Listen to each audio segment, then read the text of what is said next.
আরেকটা জিনিস খুবই বলতে ইচ্ছা করছে, স্পিকার, প্রেসিডেন্ট, প্রধানমন্ত্রী এইসব পদের চেয়ে আমি অনেক খুশি হতাম যদি সেনাবাহিনীর একজন জেনারেল হিসাবে বাড়ি যেতে পারতাম। I was cut out for the army. Unfortunately, couldn't stay there long. মাত্র 8 বছরের সৈনিক জীবন, কিন্তু মনে হয় যে গতকালকেও সেনাবাহিনীতে ছিলাম। রাস্তা দিয়ে যখন ইস্ট বেঙ্গল রেজিমেন্টের একজন সৈনিক যায়, গাড়িতে বসে তারা যায়,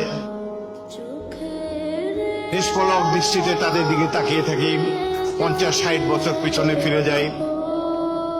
তরুণ ছিলাম, সেনাবাহিনী ছিল জীবন।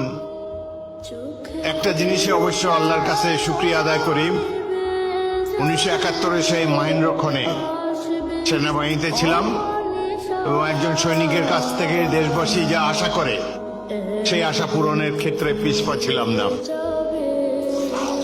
যশোর ক্যান্টনমেন্টে আমাদের পরীক্ষা হয়েছিল। এই ক্যান্টনমেন্টে আমি একমাত্র বিদ্রোহী অফিসার ছিলাম। মাত্র 2.5 বছর তখন চাকরি।